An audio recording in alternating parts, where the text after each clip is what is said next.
তায়েফে গেছে, এই বাংলাদেশের হাজি।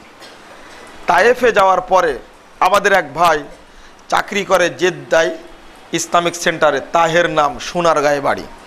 উনি নিয়ে যাওয়ার পরে চলেন তায়েফ দেখা। তায়েফটা পুরোটাই পাহাড়ের উপরে অবস্থিত। তো বলছে চলেন আপনাকে বুড়ির বোরোর গাছটা দেখায় আসে।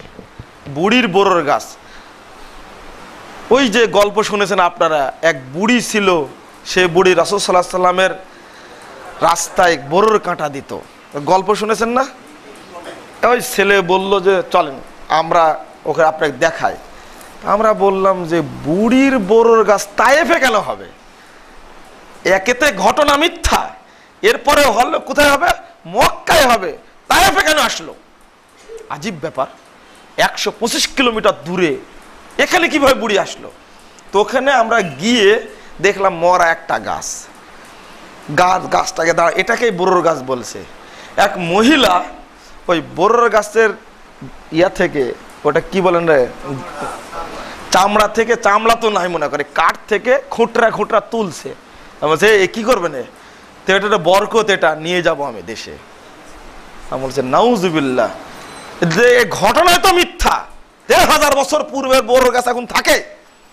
তখন বলছে যে আপনারা বিশ্বাস করেন না, কিন্তু আমি বিশ্বাস করি। একজন ব্যক্তির কথা বললেন, চ্যানেলের আলোচক নুরুল ইসলাম ফারুকি দাজ্জাল। কাউকে যদি কিছু না বলে, আমি নিজে সাক্ষী, ওই মহিলাকে মুশরিক বানিয়েছে। বাংলার মানুষকে বলে যেতে চায়, ফাঁসির কাস্টে ঝুলতে রাজি রয়েছে। বাংলাদেশ সরকারের দাজ্জালকে কেন ধরে না? আর এক দাজ্জাল বসে আছে, যে দাজ্জাল দাবি করেছে রাসূলের মেয়ে ফাতেমার সঙ্গে নাকি ওই দাজ্জালের বিয়ে হয়েছে। নাউজুবিল্লাহ। ওর মতো বদমাশ, ওর মতো ইবলিস বাংলার বুকে থাকতে পারে, যে মেয়েটি মুহাম্মদুর রাসূলুল্লাহ সাল্লাল্লাহু আলাইহি ওয়াসাল্লামের সঙ্গে প্রথম জান্নাতে ঢুকবেন মুহাম্মদ সাল্লাল্লাহু আলাইহি ওয়াসাল্লাম, দ্বিতীয়বার জান্নাতে ঢুকবেন ফাতেমাতুজ জোহরা রাদিয়াল্লাহু আনহা, তিনি ঢুকবেন।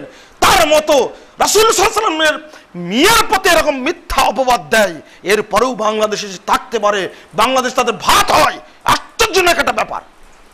যখন ওই মহিলা বলেছে, তিনি দেখিয়েছেন আমাদেরকে বুড়ির গাছ, সহ্য আর হলো না।